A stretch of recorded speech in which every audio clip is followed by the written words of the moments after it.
მე გახლავართ თეიმურაზ სულუაშვილი, მუშაობ ამჟამად BDO Georgia-ში აუთსორსინგის დეპარტამენტში და თან ამავდროულად როგორც ვხვდებით და როგორც იცით, Smart Academy-ში ვატარებ MS Excel-ის ლექციებს უკვე დაახლოებით 2 წელი. ჩვენი კურსები 2 ნაწილად არის ჩაშლილი, როგორც მაკომ აღნიშნა, ეს არის საბაზისო კურსი, რომელიც მოიცავს მარტივ და საბაზისო ფორმულებს, ხოლო უკვე advanced ნაწილი, რომელიც მონაცემთა ანალიზისთვის არის განკუთვნილი, ეს უკვე დამატებით გაწერილი არის advanced-ის ნაწილში, ხომ? ანუ საბაზისო კურსის ასე ვთქვათ, რთული ვერსია არის და უფრო რთული ფორმულები არის, რთული ფორმულებით არის დაკომპლექტებული და ისეთი Excel-ის მახასიათებლებით, რომელიც შეიძლება ითქვას, რომ დამალულია და მისი მარტივად გამოყენება როგორ არის შესაძლებელი. ასევე მანამდე მუშაობდი SBC Legal-ში ფინანსისტად და უწევ კონსალტინგ სისხლ კომპანიებს, როგორც არის ავტოდახმარება ჯუბა და კამერტონ ტრეველი. ასევე ვიღებ სხვადასხვა ფინანსური ანალიზისა და ეკონომიკური მოდელირების პროცესებში მონაწილეობას.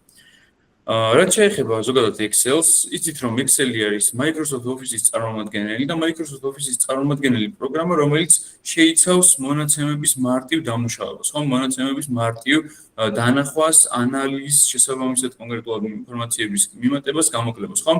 Excel-ი არის ერთ-ერთი Microsoft Office-ის წარმომადგენელი, რომელშიც ჩვენ არ გვჭირდება ზედმეტი ლიცენზიის გადახდა, როგორც მაგალითად Power BI-ის ნაწილში, SQL-ის ნაწილში, ან SPSS-ის ნაწილში, თუნდაც თუ არა ლიცენზირებული ვერსიები მოვუყუროთ, რა თქმა უნდა, და თან ამავდროულად ჩვენ Excel-ში შეგვიძლია დავაიდენტიფიციროთ ისეთი კონკრეტული მონაცემები, სადაც მაგალითად თარიღების გამოკლება შეგვიძლია ერთმანეთთან, ხომ?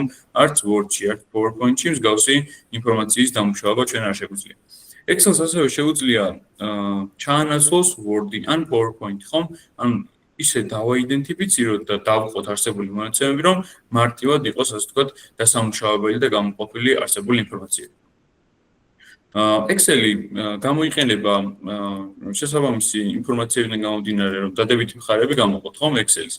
Excel-ის ერთ-ერთი დადებითი მხარეები არის ის, რომ საუკეთესო გზა არის მონაცემთა შენახვისთვის, ანალიზისთვის, გამოთვლებისთვის, ვიზუალიზაციისთვის, როგორც ვთქვით, Excel-ში გვაქვს მრავალფეროვანი დიაგრამები და ამ დიაგრამების მიხედვით შეგვიძლია მარტივად ჩვენი კონკრეტული ცხილზე და ჩვენს კონკრეტულ მონაცემებზე დაყრდნობით მარტივად შევქმნათ და ვიზუალიზაციის ნაწილში წარმოვადგინოთ ჩვენი არსებული ინფორმაციები.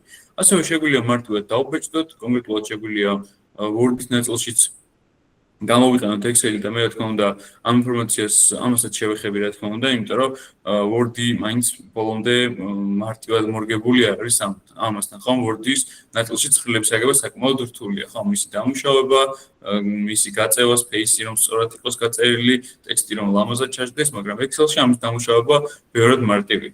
ასევე შეგვიძლია კოდირება და ასევე შეგვიძლია კონფიდენციალური ინფორმაციის მარტივად შენახვა. MS Excel-თან დაკავშირებით მე მინდა გამოვყო პროფესიების ნაწილი. ხომ ნახეთ, პროფესიებთან დაკავშირებით ძირითადად აქამდე ყველას გამოყოფილი ქონდა, რომ მხოლოდ ბუღალტერია და ფინანსები იყენებდა Excel-ს. მაგრამ რა თქმა უნდა, ეს ასე არ არის, პირიქით MS Excel-ის გამოყენება დღესდღეობით ხდება თითქმის აბსოლუტურად ყველა სფეროში, რადგან არის მარტივად ხელმისაწვდომი, აქვს ძალიან ბევრი ფუნქციონალი და ამის ათვისება და გამოყენება ყველა პროფესიისთვის ძალიან მნიშვნელოვანია. რა თქმა უნდა, თან ნაკლები დანახარჯების გარეშე, ხომ ვიცით, რომ თითქმის ყველა ლეპტოპში ხდება MS Excel-ი, რომელიც დამუშავება ძალიან მარტივია. ბუღალტერია, ფინანსები, პროექტების მენეჯმენტი, ხომ მენეჯმენტზე გქონდა დღევანდელი მასტერ-კლასი და ამას რა თქმა უნდა გავუხმევ ხაზს. ასევე გაყიდვების მენეჯმენტი, მარკეტინგით კი, რა თქმა უნდა, მარკეტინგის ინფორმაციის დამუშავებას და ანალიზის და სწორი ინფორმაციის დაგეგმარებაც კონკრეტულად Excel-ში ხდება და Excel-ისთვის ძალიან მარტივ ოპერაციად შეიძლება ჩაითვალოს არსებული ინფორმაციის დამუშავება. მადლობას გიხდით ამ ნაწილში ყურადღებისთვის. დამატებით ხომ არ გაქვთ რაიმე სახის კითხვები ამასთან დაკავშირებით, სანამ Excel-ის დამუშავებაზე გადავალ კონკრეტულად?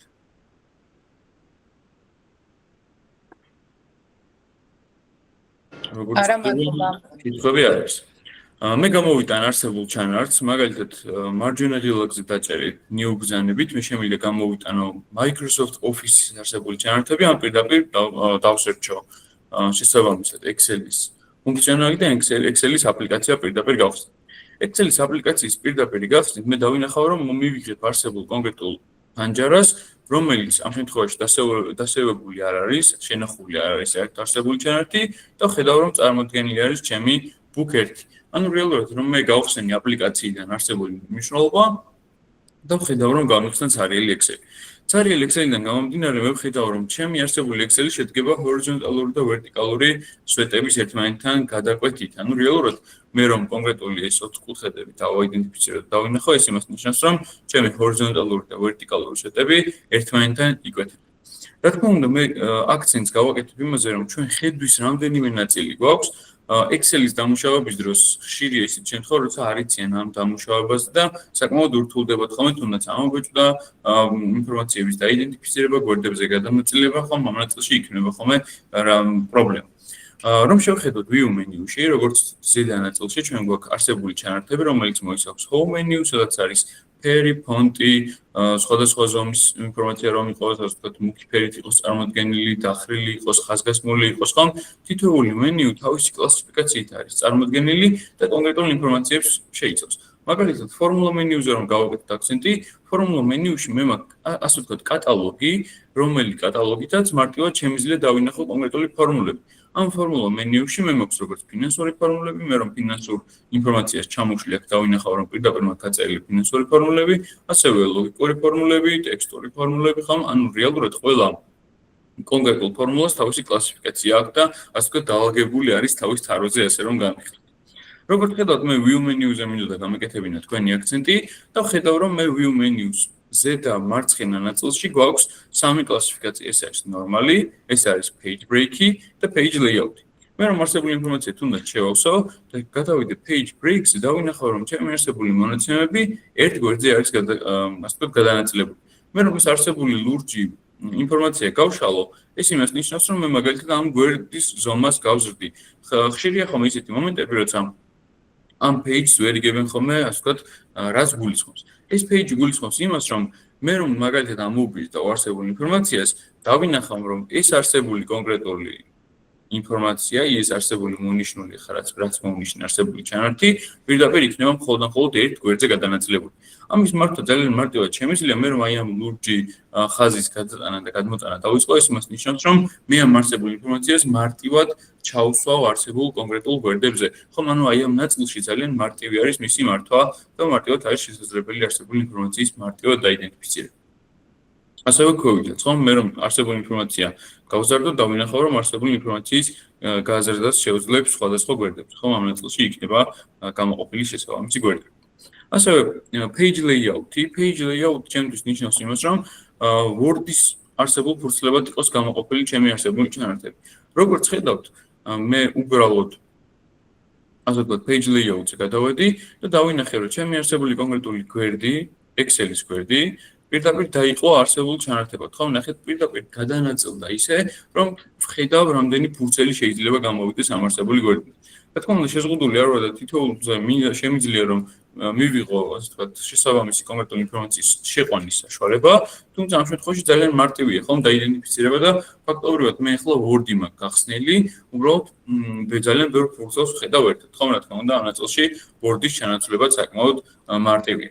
როგორც ხედავთ, ასევე მაქვს როგორც header-ი, ასევე footer-ი, როგორც ჩვეულებრივ Excel-ის როგორც ჩვეულებრივ Word-ის ფაილს, ხომ აქ შემიძლია რა თქმა უნდა ნუმერაციები მქონდეს გამოყოფილი, ანალოგიურად დავნოვრო page 1, page 2 და ასე შემდეგ იყოს რა თქმა უნდა ეს არსებული ჩანართები გამოყოფილი და შესაბამისად მივიღო ამ არსებულ კონკრეტულ ინფორმაციაზე შესაბამისი მნიშვნელობა.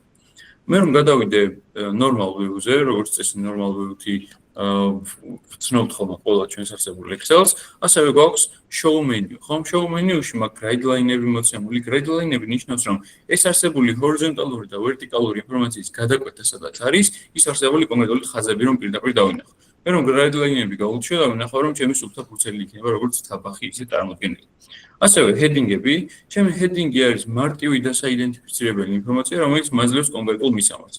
მე რომ მაგალითად მოვნიშნო და დავდგე B2 უჯრაზე, ხედავ მე ფორმულა მენიუში რომ დგავარ name box-ში ხედავ რომ ეს არის B2 უჯრა, მე რომ heading-ი მოხსნა, მე კი ვერ ხედავ, მაგრამ ეს name box-ი ამ ინფორმაციას მათთვის, რა თქმა უნდა, თითოეული ცვლილება უკვე შესაბამის კონკრეტულ ინფორმაციის ცვლილებას იწვევს.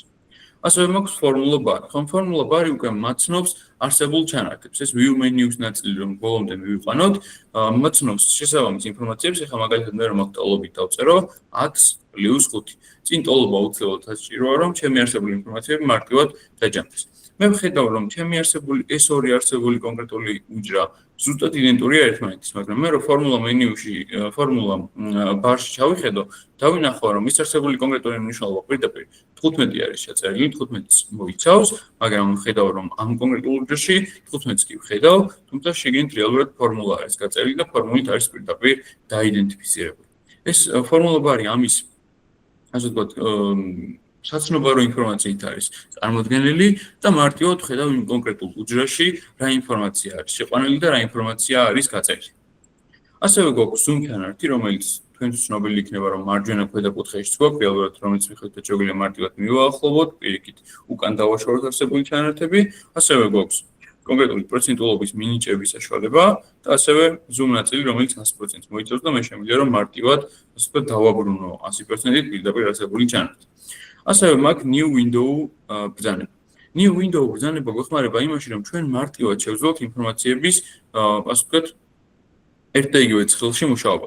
მაგალითად მე new window ბრძანებას დავაჭერ და არსებული ინფორმაციები ვხედავ, რომ ორი არსებული კონკრეტული ინფორმაცია, ორი არსებული ფაილი მაქვს გახსნილი, თუმცა ვიცი რომ ეს იდენტური ფაილებია ჩემთვის. მე რომ მაგ დავწერო მაგალითად Smart Academy, დავინახავ რომ ჩემ book 1-ში, რომელსაც ორი ნომერი აქვს და მე რომ გადავიდი ამ არსებულ ჩანართში, ვხედავ რომ იდენტურად შევისო. იმის და მივხედავთ რომ მე ამ კონკრეტულ ფაილში არაფერი ჩამწერია, ხო? ანუ ეს იმას ნიშნავს რომ მე ორი ერთნაირი ფაილი მაქვს გახსნილი, ორი ერთნაირი სტრუქტურით არის გამოყოფილი, თუმცა ერთ კონკრეტულ ბაზაზე არის აწყობილი. ნახეთ book 1 რეალურად ერთი და იგივე ფაილია, მაგრამ როგორც ხედავთ book 1 შემდგომ მოდის ნუმერაცია ერთიანი და ორიანი. როგორც ხედავთ არსებული ინფორმაციები ძალიან მარტივია რომ მაგალითად არსებული ინფორმაცია აქ შევავსო და რა თქმა უნდა ამ ფაილიდან გადამოვიტანო მაგალითად სხვა გვერდიდან როცა გვჭირდება ინფორმაციის გადმოტანა ხშირია ხომ ესეთი მომენტები, როდესაც გვიწევს ხოლმე იმ გვერდზე დაბრუნება, შემდგომ სხვა გვერდზე გადასვლა და ამაში რა თქმა უნდა იკარგება დრო. ჩვენ Excel-ი გვაძლევს იმის საშუალებას, რომ კონკრეტულად ორი ფაილი გქონდეს გახსნილი, რომელიც ერთი და იგივე იქნება რეალურად და ამ რეალური ინფორმაციიდან გამომდინარე მარტივად დავამუშავოთ. ხომ ანუ ამ ნაწილში იქნება ძალიან მარტივად გაწერილი და დამუშავებული. მე რა თქმა უნდა აქაც შემიძლია შევწერო MS Excel-ის მაგალითად საბაზისო კურსი. მე რომ გადავიდე ამ არსებულ ფაილში და sheet 1 გვერდზე გადავიდე და ვინახავ რომ ეს არსებული ინფორმაცია რა თქმა უნდა შეივსო. ეხლა ვინახეთ არ დამისეივები, ანუ არ დამახსოვრები არსებული ფაილი, მე რომ გავთიშო არსებული ჩანართი დამახსოვრებას არ მოხდოს, რადგან მე მხოლოდ ნუმერაცია გავთიშე მას. ანუ რახან მე მქონდა ერთი და იგივე ფაილი ორი მნიშვნელობით გახსნილი, ის ერთი მნიშვნელობა ჩაიხურა, ხოლო მე რომ ეხლა აი ამ ფაილის გათიშვა მომიდო, ხედავ რომ არსებული ფაილის დასეირებას მთხოვს, ხომ? შეგვიძლია რომ არსებული ინფორმაცია დავასეიროთ. ასევე გვაქვს free space-ის ინფორმაცია. free space-ის ინფორმაცია გულისხმობს იმას, რომ მაგალითად მე რომ top row მივთითო, ეს იმას ნიშნავს, რომ ზედა პირველი მნიშვნელობა ჩამოსკროლ ზურს აუცილებლად დაფრიზული იქნება და მომცემს სწორ მნიშვნელობებს, ანუ ეს იმას ნიშნავს, რომ სათაურები ყოველთვის აქტიური დამრჩება, ხოლო unfreeze რომ გავუკეთო და ვნახავ, რომ ეს არსებული ინფორმაცია შეიცვლება. ანალოგიურად არის first column-ის ინფორმაციაზე. ხომ მე რომ მაგალითად first column დავფრიზო, ეს იმას ნიშნავს, რომ პირველი A სვეტი ყოველთვის აქტიური იქნება ჩემთვის, საითაც არ უნდა წავიღო ჩემი არსებული კურსორი. ხომ ნახეთ როგორ მარჯვნივ გადავწიე ჩემი არსებული ინფორმაციები და ვხედავ რომ ეს A სვეტი, A ვერტიკალური სვეტი ჩემთვის ყოველთვის აქტიურია. ეხლა გაგიჩნდებათ ალბათ კითხვა ისიც, რომ თუ შეიძლება ისეთი ვარიანტი გამოჩნდეს, როდესაც იყოს დაფრიზული როგორც ზედა ნაწილი, ასევე ქვედა ნაწილი. რა თქმა უნდა, ეს ანალოგიურად არის შესაძლებელი, მაგალითად ეხლა მე პირდაპირ გადავავრცელებ არსებულ ჩანართს, ნახეთ ერთიანი, ჩავსვავ აქ სერიების მნიშვნელობას, მარტივად რომ დავნახოთ, Pro-ში, სერიების მნიშვნელობა გვეხმარება იმაში, რომ ჩვენ მარტივად გადავავრცელოთ არსებული ჩანართები და მაგალითად მე რომ მივხვდო მაქსიმალური 30, ეს იმას ნიშნავს, რომ ჰორიზონტალურ მნიშვნელობაში 30 არსებულ მნიშვნელობას გამოიწვევს. ანალოგიური ინფორმაცია შემიძლია გამოვიტანო column-ის ინფორმაციაზეც, top values მივხვდით, რომ ეს იყოს 30 და ეს იმას ნიშნავს, რომ აქ ანალოგიურად გადავავრცელებს და 30-ზე გაჩერდება. ანუ 30 ნუმერაციით გადამივრცელა. ამ შემთხვევაში მე რომ view menu-ში კონკრეტულ მნიშვნელობაზე დავდგე, რომელიც იქნება ამ არსებული ინფორმაციების გადაკვეთა. ხომ მე ამ შემთხვევაში მჭირდება რომ პირველი ჰორიზონტალური და პირველი ვერტიკალური სვეტები დაიფრიზოს, ანუ გაიყინოს, რომ რეალურად მე რომ ცხრილს მარჯვენა ამქვევით ჩამოვავრცელებ, ჩემი არსებული კონკრეტული სათაურები აუცილებლად აქტიური დარჩეს. ამ შემთხვევაში მე ვდგები ამ კონკრეტული სვეტების გაყრაზე, ასე რომ წარმოვიდგინოთ, ხომ? ამ ნაწილში როგორც ხედავთ, ერთიანის შემდგომ არაფერი არ მოდის, არანაირი მნიშვნელობა, რომელიც მე არ მინდა რომ სათაურში შევიდეს და free space ნაწილში პირველი არსებულ ჩანარჩს მოვნიშნავ. მე რომ ქვევით ჩამოვარცვლებ, დავინახავ რომ ზედა პირველი სვეტი, პირველი ჰორიზონტალური სვეტი ჩემთვის აქტიურია, ხოლო მარჯვნივ გადავარცელების დროს დავინახავ რომ ჩემი არსებული პირველი ვერტიკალური სვეტი ანალოგიურად აქტიურია, ხომ? ანუ ამ შემთხვევაში მე სათაურები არ დავკარგე და პირიქით ანალოგიური ინფორმაცია ზუსტად მიჩნევს. აქამდე ხომ არ გაქვთ რა იმის სახის კითხვები, მეგობრებო? არა მაქვს. ძალიან კარგი. კარგი, მაშინ თქვენ ისნებართ მე გავაგრძელებ და კიდევ ერთ ჩანელს დავამატებ, ჩვენს არსებულ კონკრეტულ Excel-ის ფაილზე, შემდგომ გადავიდეთ უკვე ცხრილის დამუშავებაზე. მე ჩვენ ფაილ მენიუში Excel-ი გვაძლევს იმ საშუალებას, რომ ჩვენს არსებულ კონკრეტულ Excel-ის ფაილს დავადოთ ასევე პაროლი. პაროლი რაში გეხმარება, ხო? მე რომ მაგალითად Protect View-ში ფაილებში გადავიდე, ხო? ფაილებში, შემდგომ Infos ინფორმაცია და Protect Workbook. Protect Workbook-ში ვირჩევ Encrypt with password და ვირჩევ შესაბამის პაროლს. მაგალითად აქ ჩავწერ 1 2 3, ხო? პაროლს ანალოგიურად ვიმეორებ. ოკეი, ბრძანებით ამას დავადასტურებ და დავინახე, რომ ჩემი არსებული კონკრეტული Excel-ის ფაილი დაპაროლებულია. ეხლა ეს რაში მეხმარება? მე თუ არსებული ჩანართიდან გამომდინარე, ეხლა ამ შემთხვევაში მოდით დავასეივოთ ჩვენი არსებული კონკრეტული Excel-ის ფაილი, desktop-ზე დავსვავ. მე რომ Excel-ის ფაილის გახსნას მოვინდომებ, ამ შემთხვევაში ნახეთ უკვე ერთი მაქვს გახსნილი, მე რომ Excel-ის ფაილის გახსნას მოვინდომებ, უკვე დავინახო რომ ამომივარდება პაროლის მნიშვნელობა. ანუ რეალურად ჩემი ეს Excel-ის ფაილი არის დაპაროლებული, შიგნით არის კონფიდენციალური ინფორმაცია მოქცეული და ამ კონფიდენციალური ინფორმაციის ნახვა ყველას არ შეუძლია. ამიტომ მე სანამ პაროლს არ გავაქტიურებ და პაროლს არ ჩავწერ, ის არსებული ფაილი არ გამეხსნება, ხომ? ჩვენ წეგან ამ ფაილს ვამუშავებდით ზუსტად. ანუ ამ ნაწილში არის გაწერილი ეს პაროლის ნაწილიც, რომ შეგვიძლია რომ კონკრეტულ გვერდებს, კონკრეტულ ფაილს პაროლი დავადოთ, რომ ჩვენთვის იყოს კონფიდენციალური ინფორმაცია, ასე ვთქვათ, ხელმიუწვდომელი ყველასთვის, ხომ? ისეთ პაროლი არ ეწოდება. ამ ნაწილზე მინდოდა საუბარი და ახლა მე მინდა რომ კონკრეტულ кейსზე გადავიდეთ, რომელიც ძირითადად უფრო მენეჯმენტის ნაწილს შეეხება. ხომ? ანუ ჩვენ ახლა აქამდე Excel-ის ინტერფეისი მიმოვიხილეთ, ინტერფეისიდან გამომდინარე ასევე დავამუშავეთ ისეთი დეტალები, რომელიც ხედვის ნაწილს ეხება, ხომ როგორც გავთ აქ guideline-ები მოხსნილი მაქვს, რადგან ვიზუალიზაციის ნაწილში ბევრად მარტივად დასანახი და მარტივად აღსაქმელი, რადგან პირდაპირ ამჩნევთ არსებულ ცხილს, ხომ და დანარჩენ ინფორმაციაზე არ აკეთებთ აქცენტს. ამ შემთხვევაში როგორც ხედავთ, წარმოდგენილი მაქვს თანამშრომლები, კონკრეტული კონფიდენციალურობიდან გამომდინარე არის გაწერილი მხოლოდ გვარის პირველი ასოკერა, რომელიც ინგლისური ასოთი არის წარმოდგენილი და დეპარტამენტი, ხომ? კომპანიიდან გამომდინარე აღებულია გაყიდვების 4 დეპარტამენტი, ანუ გაყიდვები იყოფა 4 ნაწილად და ამ დეპარტამენტიდან თითოეული თანამშრომელს აქვს თავისი გეგმა შესასრულებელი. ძალიან საინტერესოა მენეჯმენტის დროს, როდესაც კონკრეტულ კომპანიაზე არის გეგმა გაწერილი. ხომ ის გეგმა უნდა შესრულდეს და შესაბამისად, როცა უკვე შესრულდება და კონკრეტული წელი ჩაიხურება, ხდება ამ კონკრეტული ინფორმაციის გადახედვა. ხომ, ამან KPI-ის გადახედვა, რამდენად მოხდა ამ გეგმის დაკმაყოფილება და რამდენად არ მოხდა, ხომ? გაყიდვების ნაწილში საკმაოდ საინტერესო არის ამის დამუშავება და პირდაპირ ხდება ამ ინფორმაციის შედარება. ხომ, მაგალითად, რამდენი პროცენტით გადააჭარბა, ან შეასრულა თუ ვერ შეასრულა. ამ ნაწილში ძალიან საინტერესოა, როგორ უნდა დავამუშავოთ არსებული ჩანართები, ხომ? როგორც ხედავთ, მე ახლა გაწერილი მაქვს გაყიდვები თვითონ კონკრეტული რეალური მონაცემები, ხოლო კონკრეტულ პიროვნებაზე გაწერილი გეგმა.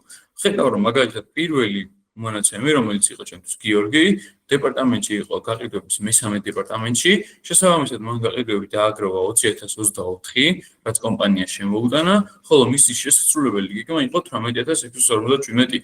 ანუ ამ ნაწილში ხედავ, რომ რეალურად გიორგიმ თავის გეგმას გადააჭარბა და მისი შეფასება უნდა იყოს შესაბამისად მაღალი. ეხლა შეფასების ნაწილი რომ გამოვიტანოთ, ხომ? შეფასების ნაწილი არის პირდაპირ ტოლობით, გაყიდვების ნაწილი, გაყოფილი პირდაპირ არსებულ გეგმას. ამ ნაწილში მე პირდაპირ ვიგებ, რომ მან 100%-ით შეასრულა გეგმა და თან გადააჭარბა, ხომ? ამ ნაწილში მე ვხედავ, რამდენი პროცენტით გადააჭარბა და პირდაპირ არის ჩემი არსებული ინფორმაცია შედარებული. მე ხომ მარტივად რომ გადავავრცელო არსებული ინფორმაციების სხვა კონკრეტულ თანამშრომლებს, როგორც ხედავთ, გაწერილი არის 93 თანამშრომელი, მე მარტივად მინდა რომ ეს არსებული ფორმულა ანალოგიურად გადავავრცელო შემდეგ კონკრეტულ თანამშრომლებზეც. მე ვდგები კონკრეტულ შევსებულ უჯრაზე, მარჯვენა ღილაკით, როგორც ხელთ ნახეთ, გამოისახა ასე ვთქვათ, ჯვარის ნაწილი და მე ამას ორჯერ რომ დავაკლიკებ, პირდაპირ გადავრცელდება არსებული ჩანართი. ან უბრალოდ შემიძლია რომ მე მას ჩავჭიდო ხელი და პირდაპირ შესაბამისად გადავიტანო და ჩამოვავრცელო. მაგრამ ძალიან მარტივია, როცა ორჯერ დავაჭერთ და პირდაპირ ავრცელებს ავტომატურად. როგორც ხედავთ, ფორმულა ავტომატურად გადავრცელდა ამ ნაწილში, ფორმულა პირდაპირ არის დაწერილი და გვაძლევს შესაბამის ინფორმაციას. ეხლა ამ ნაწილში ძალიან საინტერესოა, როგორ შეიძლება მოხდეს ამარსებული შეფასებების კონტროლი. რა თქმა უნდა, შეფასებები სწორად არის მაგალითად დაწერილი, რომ გაყიდვები რამდენი იყო და შესაბამისად გეგმა რამდენი იყო, ხომ ან გეგმა რამდენად შესრულდა და არ შესრულდა. ეხლა საინტერესოა მოხდეს ამ კონკრეტული შეფასებებისგან გამომდინარე კატეგორიის მინიჭება. კატეგორიის მინიჭება განსაზღვრული არის შემდეგნაირად, მაგალითად ჩვენ კონკრეტული кейსიდან გამომდინარე, ავიღოთ შესაბამისი შეფასების კატეგორიები. ამ შემთხვევაში ნახეთ, მაღალი შეფასება მინიჭებული იქნება იმას თუ 1.2-დან, ან 20% თუ გადააჭარბა არსებულ გეგმას და მის ზევით უკვე ექნება მას მაღალი შეფასება, თუ მაგალითად 1-დან 1.2-მდე იქნება ჩვენი შეფასება მოქცეული, ეს იმას ნიშნავს, რომ შესრულებულია. თუ 0.8-დან 1-მდე იყო არსებული ინფორმაცია გაწერილი, ეს იქნება საშუალო, ხოლო 0-დან 0.8-მდე ის ნიშნავს, რომ დაბალი შეფასების კატეგორია აქვს და მან ბოლომდე გეგმა შეცვლა კი არა, პირიქით, ასე ვთქვათ, დაბალი გაყიდვები ჰქონდა და შესაბამისად არ შესრულდა არსებული ჩანართები. ეხლა ამ კონკრეტული ინფორმაციის მარტივად მეფინგში ხომ გვეხმარება ისეთი ფორმულა, როგორც არის ლოგიკური ჩანართი. მე მაინტერესებს რომელიმე თქვენგანს თუ ქონია ლოგიკურ ფორმულებთან შეხება. ცოტა ინტერაქციული რომ გავხადოთ ჩვენი ლექცია რაღაც დამატებით ჩანართებს ვიკითხავ. და არ მოგერიდოთ მეგობრები. საერთო სიჩუმე. როგორც ხდები, არ გინდათ ასე ვთქვათ პასუხის გაცემა ამ ნაწილში. კარგით. არაფერი არ არის მოსარიდებელი, პირიქით მე მინდა რომ თქვენი მხრიდანაც მოხდეს შეთანხმება, რომ რაღაც ინტერაქციული და საინტერესო მასტერკლასი გამოგვივიდეს დღეს. ამიტომ ვიკითხე თქვენთან ესე პირდაპირ. კარგით, მაშინ რახან დუმილი იყო, მე შემიძლია პირდაპირ გავაგრძელო ლოგიკური ფორმულის ნაწილში და ვხედავ რომ მაქვს კრიტერიუმები. ხომ ან ლოგიკური ფორმულა ამ შემთხვევაში რაში დამეხმარება? ხომ ლოგიკური ფორმულა პირდაპირ დამეხმარება კონკრეტული კატეგორიების დაყოფაში და კატეგორიების მინიჭებაში. მე ლოგიკური ფორმულა მომცემს იმ არსებულ ჩანართს, რომ ჩემი არსებული კონკრეტული შეფასებები დავყო არსებულ ჩანართებად და პირდაპირ შეფასების კატეგორიები მივანიჭო. მაგალითად, ამ შემთხვევაში რახან გვაქვს 4 კატეგორია, მე უნდა გამოვიყენო if-ის ფორმულა. if-ის ფორმულა რას მაწევს? ხომ მე რომ ტოლობით ჩავწერო if-ი პირდაპირ ამომიგდეს არსებულ ფორმულას. მე გავხსნი fx ფანჯარას, რომ მარტივად შეიძლება. ეხლა გამახსენდა უბრალოდ არ ვიცოდი ლოგიკური ფორმულა თუ ერქვა if-ი და if-ი გამომიყენებია მე პირადად. if-ი და if-ს გამოვიყენებით. რა ნაწილში იყენებთ ხოლმე ძირითადად? აი კომპიუტერული ტექნოლოგიების გამოცდა ჩავაბარე და მაგ ნაწილში გამოვიყენე სავარჯიშოს შესრულების დროს. ძალიან კარგი, ანუ გქონიათ შეხება. დიახ. ძალიან კარგი, მადლობა ჩართულობისთვის. if-ის ფორმულის ნაწილში, როგორც ხედავთ, გაწერილი არის logical test-ი, რომელიც გულისხმობს ლოგიკურ პირობას, ლოგიკურ განტოლებას, რომელიც იქნება გაწერილი რაღაც მათემატიკური მნიშვნელობიდან გამომდინარე, თუნდაც იქნება შედარება, მეტობა, ნაკლებობა, ხომ რაღაც ლოგიკური პირობა და ჩემი value if true ეს იმას ნიშნავს, რომ თუ ჩემი არსებული ლოგიკური ტესტი სწორია, მაგ შემთხვევაში რა არსებული მნიშვნელობა დამიწეროს და რა არსებული მნიშვნელობა მიიღოს, ხო? შესაბამისად კონკრეტული ინფორმაციები შესაბამისად არის გაწერილი ამ ნაწილში და მოდით დავიწყოთ ლოგიკური ტესტის გაწევა. მაგალითად, თუ ჩემი შეფასება არის მეტი ან ტოლი შესაბამის შეფასებაზე, ეს უნდა იყოს 1.2, ხო, როგორც ვისაუბრეთ, თუ ჩემი შეფასება არის 1.2-ზე მეტი, ეს იმას ნიშნავს, რომ მას აქვს მაღალი შეფასება, ხო აცია? ან ჩემი f2 თუ მეტი ან ტოლია 1.2-ზე, მაგ შემთხვევაში უნდა მივიღო შესაბამისი პასუხი, რომელიც იქნება შესაბამისად იქნება გაწერილი. ხომ, value if true-ში ჩაიწერება პირდაპირ მაღალი შეფასება. Logical test 2. Logical test 2 შესაბამისად არის გაწერილი ამ ნაწილში. Logical test 2 ამ შემთხვევაში იქნება უკვე არსებული ჩანართი. ხომ უკვე მე უნდა გადავიდე შესრულებულიას ნაწილზე. ანუ ამ შემთხვევაში მე უკვე პირველი პირობა დავაკმაყოფილებ და გავწერე მაღალი შეფასების ნაწილში, ანუ როცა ჩემი არსებული პირველი შეფასება იქნება მეტი ან ტოლი 1.2-ზე, დამიწეროს პასუხი მაღალი შეფასება. წყალებში შევწერე, იმიტომ რომ დააიდენტიფიციროს როგორც ტექსტი, მაგრამ თან მეამავდროულად შემეძლო მომენიშნა არსებული ჩანართი F4-ით სრულიად დამეფრიზე და პირდაპირ მივიღებდი ჩემს არსებულ ჩანართს. მოდით ამ შემთხვევაში დავწეროთ, ასე ვთქვათ, წყალებით, რომ ყველასთვის გასაგები იყოს შესაბამისი მნიშვნელობა. მაღალი შეფასება წყალი დავხო. ჩემი logical test 2. ეხლა ამ შემთხვევაში გადავდივარ უკვე მეორე პირობაზე, ხომ? თუ იყო 1-ზე მეტი ტოლი. ამ შემთხვევაში ნაკლებიან ტოლი ხომ არ იქნება? თუ ისე მეტია. ნაკლებიან ტოლი ჯერ არ გამოგვადგება, რადგან მე რომ ჩავწერო აქ ნაკლებიან ტოლი, ის იმას ნიშნავს, რომ 1-ზე ნაკლებიან ტოლი რაც იქნება, პირდაპირ დაეწერება მას შესრულება, მაგრამ მე ვიცი, რომ ამ პირობების ქვევით დამატებითი პირობებიც გააჩნია, ხომ? ეს იქნება საშუალო და დაბალი.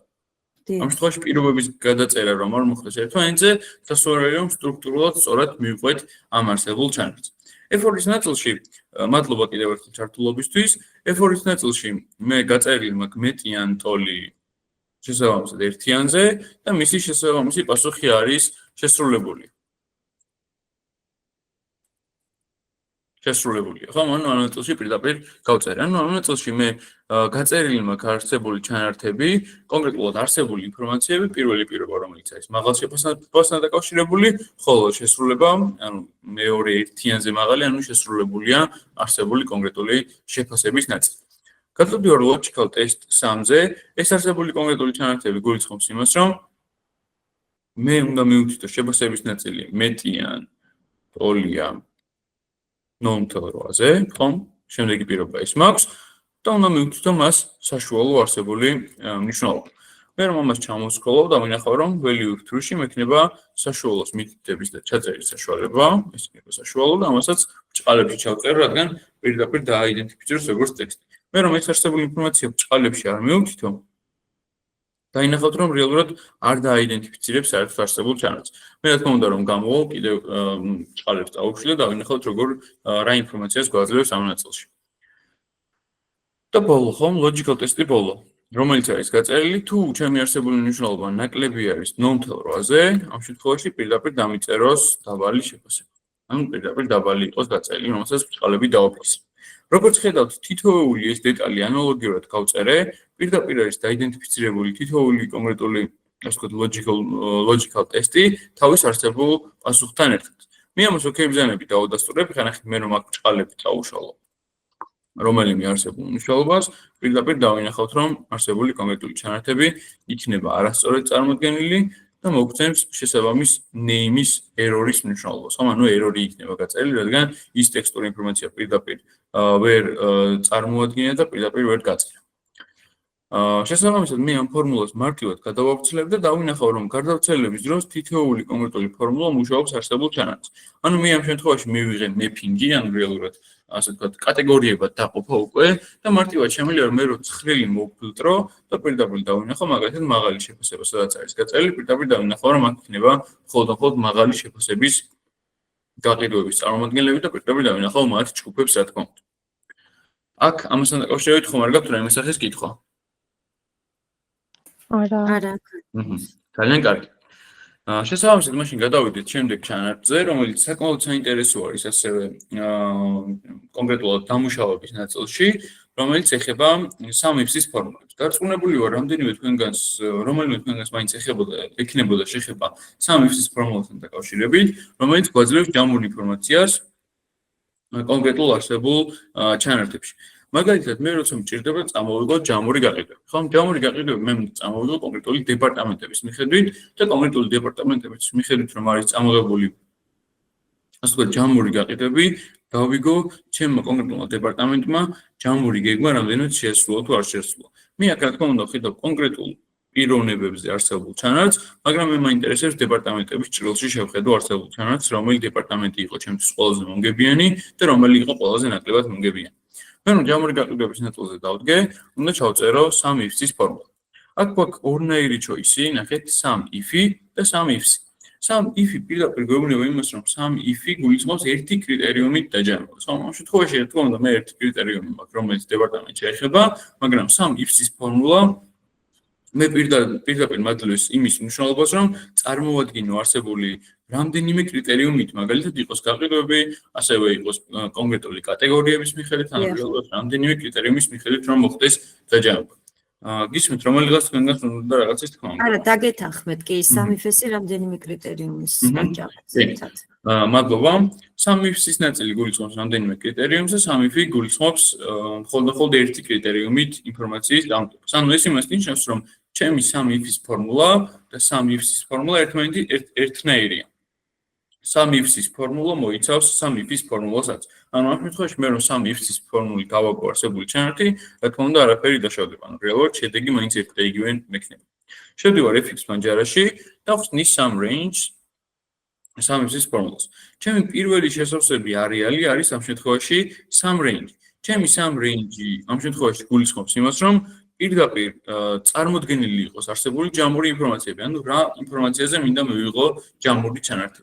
ამ შემთხვევაში ეს იქნება გაყიდვების ნაწილი, რადგან ხედავ რომ აქ მე მჭირდება ჯამური გაყიდვები რომ იყოს დაიდენტიფიცირებული და მე ვნიშნავ sum range. ანუ ჩემი sum range ამ შემთხვევაში არის პირდაპირ გაყიდვების არსებული ჩანართი. მოვნიშნავ თლიან არსებულ სვეტს, კონკრეტულ სვეტს, რომელიც არის D2-დან D93-მდე და ამას დავფრიზავ F4-ით. დავფრიზვა ნიშნავს იმას, რომ არსებული კონკრეტული დიაპაზონი პირდაპირ ჩასმული იქნება კონკრეტულ დიაპაზონზე მხოლოდ და მხოლოდ ამის ჯამურ ინფორმაციებს მივიღებ ამ ნაწილში. ჩემი კრიტერია range 1. ჩემი კრიტერია range 1 ამ შემთხვევაში არის ის კონკრეტული დიაპაზონი, რომლის მიხედვითაც მინდა მივიღო ჩემი არსებული ჯამური ინფორმაცია კრიტერიუმების ნაწილში. ანუ ეხლა ამაში რას გულისხმობ, ხომ? მე ჩვენ ვისაუბრეთ, რომ ჩვენი პირობა ფორმულის გახსნამდე იყო, რომ დეპარტამენტების მიხედვით მინდოდა დამეჯამებინა ჩემი არსებული ჯამური გაყიდვები. ანუ ამ ნაწილში მე მჭირდება ის დიაპაზონი, რომელიც მოიცავს დეპარტამენტების სრულ ინფორმაციას. ანუ ეს არის ჩემთვის პირდაპირ კონკრეტულად მთავარ ცხრილზე რომ დავბრუნდე და მოვნიშნო დეპარტამენტები. აი აქ ძალიან მნიშვნელოვანი და გარდამტეხია ის, რომ ჩემი არსებული მონიშნული ინფორმაციები და მონიშნული დიაპაზონები უნდა იმთხოვდეს ერთმანეთს, რა თქმა უნდა. ეს არის ჩემი sum range D2-დან D94-მდე და ანალოგიურად დეპარტამენტების მნიშვნელობა, რომელიც არის C2-დან C93-მდე მონიშნული. ამ შემთხვევაში მე მჭირდება უკვე კრიტერიუმი, ანუ რომელი კრიტერიუმის მიხედვით უნდა მოხდეს ინფორმაციის დაჯამება. ხომ ეს არის კრიტერია 1 და ეს კრიტერია 1 არის ჩემი პირდაპირი დეპარტამენტი. ხომ ანუ რომელი დეპარტამენტის მიხედვით მინდა მივიღო პირველი არსებული ინფორმაცია. ხომ ეს ამ შემთხვევაში იქნება გაყიდვები 1-ის მიხედვით. მე ამას ოკეი ბრძანებით დავადასტურებ და მივიღებ მნიშვნელობას, რომ ეს გაყიდვები 1 რეალურად არის ჩემთვის 391,586. მე რომ ახლა მართლაც მოვფილტრო გაყიდვები 1-ის დეპარტამენტი და დავაჯამო არსებული გაყიდვები, მივიღებ იმ არსებულ კონკრეტულ მნიშვნელობას, რომელიც აქ მაქვს მოცემული. ანუ რეალურად მე შევძელი ის, რომ სამი ფსის ფორმულით ძალიან მარტივად წამოვიღე ჯამური ინფორმაცია ამ არსებულ კონკრეტულ ჩანართებზე. მე რადგან ფორმულა სწორად მაქვს და ადრესაციები სწორად მაქვს გაწერილი, მე შემიძლია რომ ფორმულა გადავავრცელო და პირდაპირ მივიღო რომ ნახეთ გაყიდვები 4-ის დეპარტამენტი ძალიან საგრძნობლად არის გაყიდვების ნაწილში. ეს თქვა წარმოდგენილი, ეხლა მნიშვნელოვანია თანამედროვე შევადაროთ ჯამურ გეგმას. ხომ ანუ ჯამური გეგმა რამდენად არის სამხედროში ჯამურ გაყიდვების ნაწილთან. ამასთან დაკავშირებით ჯამური გეგმის ნაწილში თუ გექნებათ სურვილი თქვენ რომ ჩაერთოთ და ჯამური გეგმის ნაწილში ავაგოთ სამი ფსის ფორმულით ჯამური გეგმის მნიშვნელობები. ხომ არ გექნებათ რომელიმე თქვენგანს სურვილი? ანუ იგივე სამი ფს ვიყენებთ, ხო? იგივე სამი ფს ვიყენებთ, დიახ. ხორმაც დიდი. ისევ ჯამიდან დავითვლით გაყიდვებიდან წინაზე. შევდივართ ფორმულაში, უდრის სამი ფსის ფორმულა, ხომ? შევდივარ fx პანჯარაში. ჩვენი sum range ამ შემთხვევაში რა არის? Sum range არის ეს გაყიდვები, ხო? დესვეტი რომ არის. გაყიდვებზე მივიღეთ ინფორმაცია. ხა ამ შემთხვევაში გჭირდება გეგმაზე, ხო? ანუ რა გეგმა უნდა ყოფილიყო? ანუ ამ შემთხვევაში გეგმიდან. გეგმას მოვნიშნავ. და F4-ს გამოვიყენებთ. დიახ, სრულიად დავხვისებ. კრიტერია range რა არის ამ შემთხვევაში? კრიტერიუმი მე ისევ რის მიხედვით მაინტერესებს ინფორმაციის მიღება. დეპარტამენტები იქნება ისე. დეპარტამენტები იქნება ისე. ანუ ჩემი კრიტერია range 1 ამ შემთხვევაში იქნება კონკრეტული დეპარტამენტების სვეტი თუ კონკრეტული ერთი კრიტერიუმი. სვეტი იქნება მთლიანად გონი. მთლიანად სვეტი. იმიტომ რომ მე მაინტერესებს კონკრეტული დიაპაზონიდან გამომდინარე მივიღო არსებული ინფორმაცია. ჩემი კრიტერია 1 რა იქნება ამ შემთხვევაში? გაყიდვები 2? გაყიდვები 1, ხომ გაყიდვების მიხედვით რომ მივიღო შესაბამისი არსებული ჩანართები. ამას დავფრიზო შესაბამისად, ოკეი ბრძანებით დავადასტურებ და ფორმულას გადავავრცელებ პირდაპირ. მადლობა ჩართულობისთვის და ხედავ რომ მივიღე კონკრეტული ჯამური ინფორმაცია, როგორც გაყიდვების მიხედვით, ასევე გეგმის მიხედვით. მე რომ ახლა პირდაპირ ეს არსებული ინფორმაცია გავყო, ხომ როგორც აქ გავაკეთე და ფორმულა გადავავრცელო, დავინახავ რომ რეალურად ნახეთ მე გაყიდვების ნაწილში კი გაყიდვები 4-ის დეპარტამენტმა უფრო მეტი შემოსავალი მომიტანა, თუმცა შეფასების ნაწილში ჩემი გაყიდვები 1-ის დეპარტამენტი ჯამურ გეგმას ბევრად დაჭარბებს და ხედავ რომ ჯამური გაყიდვების ნაწილში გაყიდვები 1-ის გეგმა უფრო პროგნოზის ნაწილში უფრო მაღალ დონეზე არის შესრულებული და გაყიდვები რეალურად უფრო მეტი მქონდა ვიდრე გაყიდვები 4-ის ნაწილში. ანუ გაყიდვები 4-ის დეპარტამენტის შესაბამისად შეიძლება მე მოვიაზრო ის რომ ბევრი თანამშრომელისგან შედგება და მაგიტომ აქვს მასზე ასეთი გეგმა გაწერილი. ხომ ანუ გეგმა მაქვს მასზე უფრო ვრცელი გაწერილი, მაგრამ ისინი გეგმას ისეთ დონეზე ვიასრულებენ, როგორც მაგალითად გაყიდვები 1. რა თქმა უნდა, ამათი გეგმა შესრულებულია, თუმცა ხედავ რომ ამათ უფრო გადაჭარბებული აქვს არსებული ინფორმაცია და ანუ უფრო მეტი შემოსავალი მოუტანეს კომპანიას, როგორ ვიდრე გეგმა იყო გაწერილი. აი ამასთან დაკავშირებით ხომ არ გვაქვს რაიმე სახის კითხვა? რაიმე გაურკვეველი ხომ არ იყო ამასთან დაკავშირებით? არა მაქვს. არა. ძალიან კარგი. მადლობა. მე თქვენს ნებართვით გადავალ კიდევ ერთ დამატებით ფუნქციონალზე, რომელიც არის pivot table. Pivot table ჩვენი საბაზისო კურსის შემადგენელი ნაწილია და საკმაოდ საინტერესო არის მისი დამუშავება და სიღრმისეული დამუშავება, რა თქმა უნდა, იმიტომ რომ ძალიან ბევრ დეტალს მოიცავს. როგორც ხედავთ, წარმოდგენილი გვაქვს არსებული ინფორმაციები, რომელიც არის ერთ-ერთი კომპანიის პროდუქტების და კონკრეტული პიროვნებების გაყიდვების ნაწილში, ისევ ამ ნაწილს რომ დავუბრუნდეთ, ანუ მენეჯმენტის ნაწილი რომ განსაზღვროთ და დავინახოთ ინფორმაცია, რომელი არის საწყობიდან გაყიდველი, რომელი პროცენტულობით არის გაყიდველი და ასე შემდეგ. ხო, ანუ კონკრეტული ინფორმაცია რომ შესაბამისად წარმოვადგინოთ, რა თქმა უნდა. ამ შემთხვევაში ნახეთ, მე ასევე შემიძლია დისკაუნტის ინფორმაცია გამოვყო, ან დეიტების ინფორმაცია, ნახეთ, თარიღებიც არის გაწერილი და ვხედავ რომ მე არსებული ინფორმაციის მონიშნით, მე ხა Ctrl-E ჩანას წავაჭერ, მოინიშნება სრული ცხრილი, რომელიც 1000 ინფორმაციისგან შედგება, 1000 სვეტისგან. მე შევდივარ Insert menu-ში და ვნიშნავ Pivot Tables.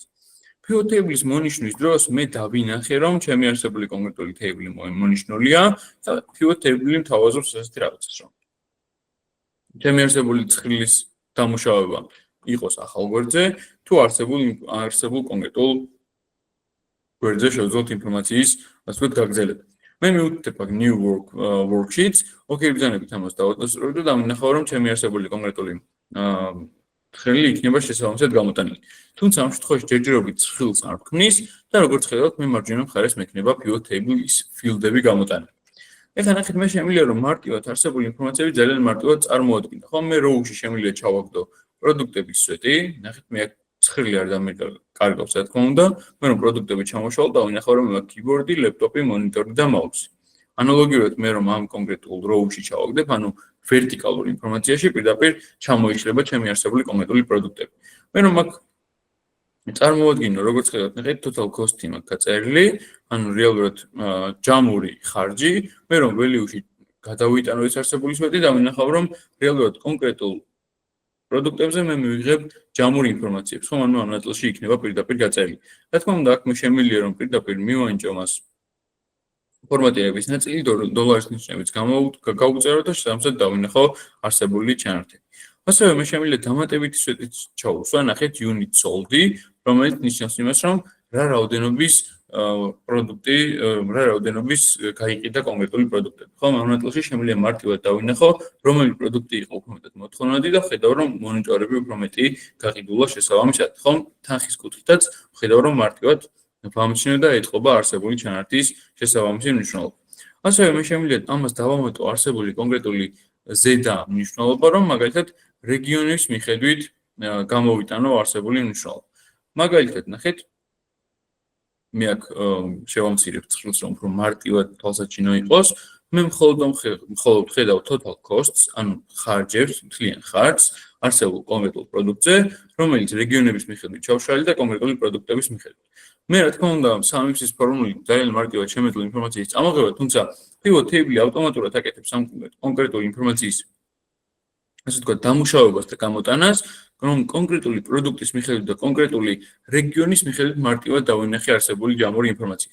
ანუ ამ შემთხვევაში ანალიზი და ანალიტიკა უფრო მარტივია, ხო? მენეჯმენტმა რომ კონკრეტულად შეხედოს და ბორდზე წარმოადგინოთ არსებული ინფორმაცია, ძალიან მარტივად დავინახავთ, რომ ჩემი არსებული კონკრეტული რეგიონები და ჩემი არსებული კონკრეტული პროდუქტები ძალიან მკაფიოდ არის წარმოდგენილი და ვხედავ რომელი კონკრეტული რეგიონი იყო მეტად მომგებიანი რომელი პროდუქტის წერილში. რა თქმა უნდა, მე ასევე შემიძლია კონკრეტული ასე ვთქვათ, sales person-ების მიხედვით ჩავშალო. ის იმას ნიშნავს, რომ მე პროდუქტებს შემიძლია დავამატო კონკრეტული პირები, რომლებმაც ეს არსებული ინფორმაცია გაყიდეს. ან რეალურად მე უკვე თანამშრომლობის დონეზე ჩავედი, ან თანამშრომლობის დონეზე გავიგე, რომელი კონკრეტული პროდუქტი, ხომ ან მაგალითად კლავიატურის ნაწილში, ვხედავ, რომ ჯამური გაყიდვები მაქვს ეს, total cost-ი მაქვს ეს, ხარჯები უკაცრავად, ჯამური ხარჯები მაქვს ეს და ვხედავ, რომ კონკრეტული sales person-ის ან გაყიდველი კონსულტანტის ჭრილში რეალურად რა არის ამ შემთხვევაში წარმოდგენილი. ხო, ანუ რა კონკრეტული მნიშვნელობით არის გაწერილი. ანალოგიურად ლეპტოპი, მონიტორი და მაუსი, ხო, ამ თითოეულზე მკაფიოდ არის გაწერილი არსებული ჩანართი და შესაბამისი კონკრეტული მნიშვნელობა და ინფორმაცია. ამასთან დაკავშირებით ხომ არ გვაქვს რაიმე სახის კითხვა?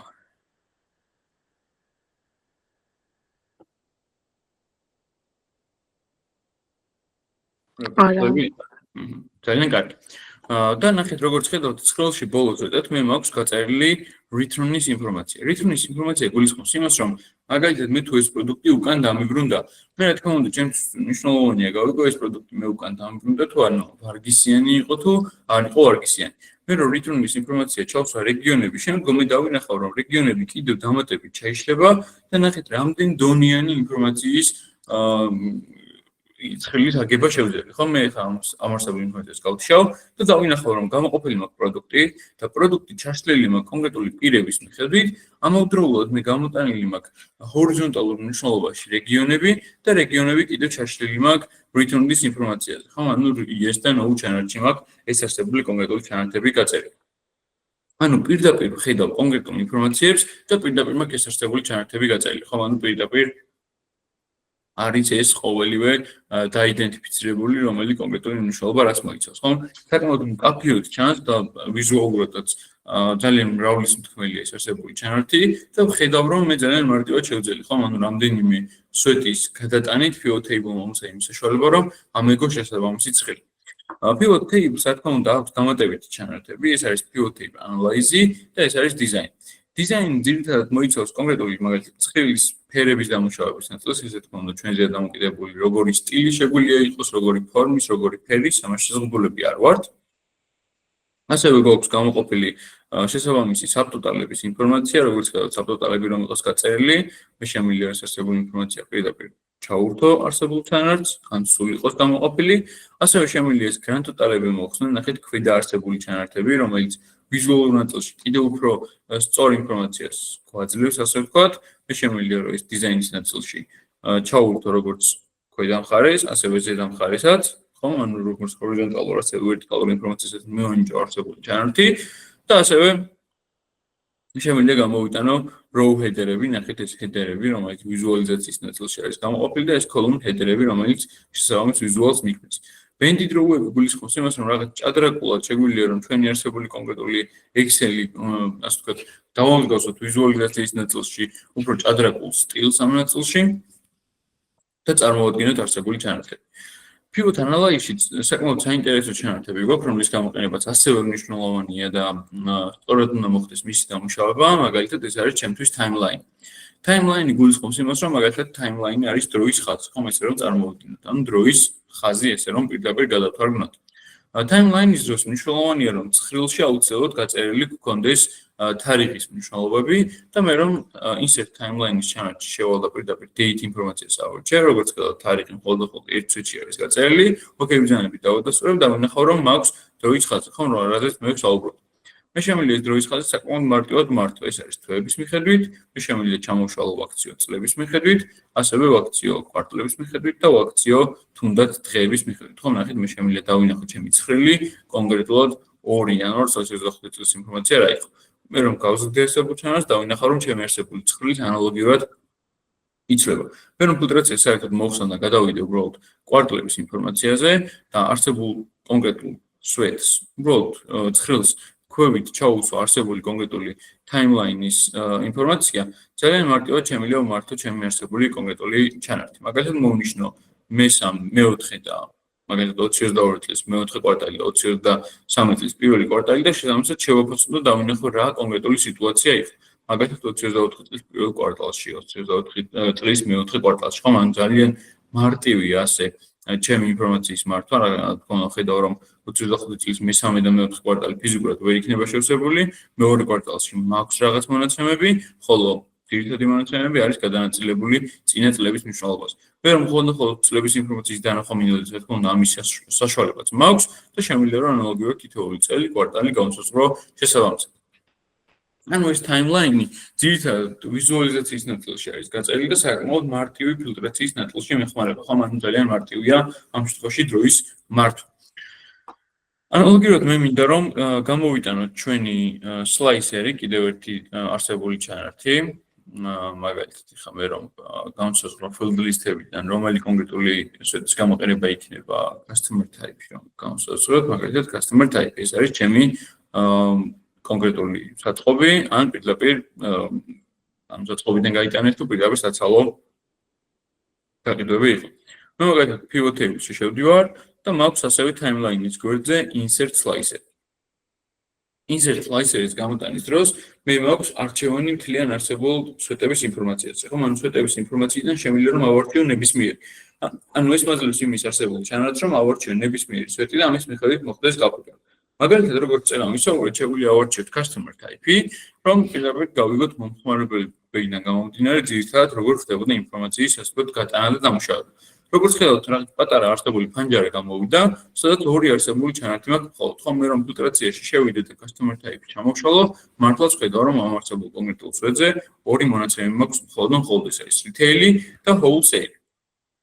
მე რომ გადავიდე არსებულ ჩანართს და მოვნიშნო მაგალითად retail-ი მხოლოდ, ჩემი არსებული მონაცემები შეიცვლება და განახლდება, როგორც ხედავთ, რაღაც ინფორმაციები განახლდა, თანხები იცვლება და ხედავ რომ მაგალითად retail-ის ნაწილში რომელი კონკრეტული პიროვნება, რომელ კონკრეტულ ასე ვთქვათ რეგიონის ნაწილში, რომელ კონკრეტულ პროდუქტს ყიდიდა შესაბამისად და რა თანხები იყო ამაში გაწერილი და ხედავ რომ wholesale-ის ნაწილში ანალოგიურად არის გაწერილი. ხომ ანუ რეალურად ხედავ ამ არსებულ კონკრეტულ ჩანართებს პირდაპირ და ვიღებ შესაბამის არსებულ მნიშვნელობას. Slicer-ის ინფორმაციაც ასე ვთქვათ ფილტრაციასთან არის დაკავშირებული, როგორც timeline-ის ინფორმაცია და მეხმარება მარტივად მოფილტრაში. რა თქმა უნდა, თქვენ გაგიჩნდებოდეთ იმაზე კითხვა, რომ ფილტრი თვითონ აქვს pivot tables, თუმცა ვიზუალიზაციის ნაწილში არ არის საკმაოდ კარგი. მე მაგალითად რომ რეგიონის ნაწილი გავთიშო, საერთოდ და რეგიონი ფილტრაციის ნაწილში გადავიტანო, დავინახავ რომ რეგიონი აქ მართლაც მაქვს და შემიძლია რომ სადაც დავარჩიო შესაბამის ჩანართი და შესაბამისად მოიფილტროს. თუმცა ვიზუალიზაციის ნაწილში რა თქმა უნდა ეს არსებული ჩანართები შესაბამის კონკრეტულ მნიშვნელობას არ მაძლევს, როგორც ეს არსებული კონკრეტული სლაისერი. ხომ სლაისერი ბევრად უფრო მარტივია ვიზუალიზაციის ნაწილში, ბევრად უფრო კარგია, მე ამ არსებულ ინფორმაციას გადმოვიტანასე და მარტივად შემიძლია ფილტრაციის ნაწილი და ასე ვთქვათ, შემიძლია multiple choice-ებიც ავირჩიოს შესაბამისად, რომ რამდენიმე იყოს ერთად მონიშნული ამ ნაწილში და პირდაპირ იყოს ეს არსებული ინფორმაციები პირდაპირ გაწერილი. ჩვენ ასევე გვაქვს კიდევ ერთი ჩანართი, რომელიც pivot table-ის ასე ვთქვათ, დამატებითი ფუნქციონალია, რომელიც გულისხმობს იმას, რომ შემიძლია გამოთვლადი ველი შევქმნათ. pivot table analyze-ში მე მაქვს როგორც ხედავთ, field item-ები და setები, რომელიც გულისხმობს იმას, რომ მე შემიძლია აქ შევქმნა გამოთვლადი ველი. გამოთვლადი ველი მეხმარება იმაში, რომ მაგალითად მე შემიძლია გამოვიტანო არსებული კონკრეტული ინფორმაციებიდან გამომდინარე პროცენტულობა. მაგალითად გამოვიტანო 5%-იანი ან 10%-იანი დისკაუნტი. მაგალითად რა იქნებოდა დისკაუნტის ველი? ხა მაგალითად შევწერთ დისკაუნტი 10%, ეს არის დასახელება და წერ ფორმულას, ხომ? ამ შემთხვევაში ჩემი total cost-ი განროლებული 0.10. ოკეი, ბრძანებით ამას დავადასტურებ და ვნახავ რომ მე დამემატა არსებული სვეტი, ნახეთ, დამემატა არსებული სვეტი, რომელსაც ქვია discount 10%, რომელიც მე წეგან შევქმნი. თუმცა ეს იმას არ ნიშნავს, რომ მე არსებულ კონკრეტულ ცხრილში ეს არსებული ჩანართი დამემატა. არა, ეს მხოლოდ დამატებული არის pivot table-ში, მე შემიძლია ეს გავუთიშო, ამ პირდაპირ ჩავამატო და მივიღო ამაზე შესაბამისი მნიშვნელობა. არ გეგმოთ რომ აქ შესაძლებელი ნახეთ პირდაპირ 10%, იმიტომ დავწერე რომ მარტივად დაგენახათ სრულ 10%-ს აჩვენებს პირდაპირ სწორი მნიშვნელობით არის ეს რა თქმა უნდა გამოყოფილი და დათვლილი. არ გიგონოთ რომ pivot tables შეუძლია მხოლოდ ჯამური ინფორმაციების მიღება, მე value-ში შემიძლია არსებული ინფორმაცია მარტივად შევცვალო, მარცხენა ღილაკზე დაჭერით, value field setting-ები და შემიძლია გადავაკეთო მაგალითად რაოდენობის ნაწილში, შემიძლია პირდაპირ გადავაკეთო ეს რა თქმა უნდა average-ის ნაწილში, რომ დავინახო შესაბამისი საშუალო მნიშვნელობა და ხედავ რომ ერთი ინფორმაციის იქნება დაწერილი საშუალო და შესაბამისად იქნება გაწერილი არსებული ჩანართები ამ ნაწილში დამუშავებული პირდაპირ. Pivot table-თან დაკავშირებით ძირითადი ნაწილი რაც მინდოდა რომ ასე ვთქვათ განვიხილა ეს იყო მაინტერესებს დამატებით ხომ არ გაქვთ ამასთან დაკავშირებით რაიმე სახის კითხვა.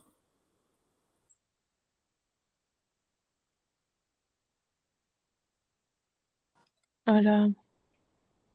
ან თუ გამოგიყენებიათ pivot table და თუ გქონიათ შეხება.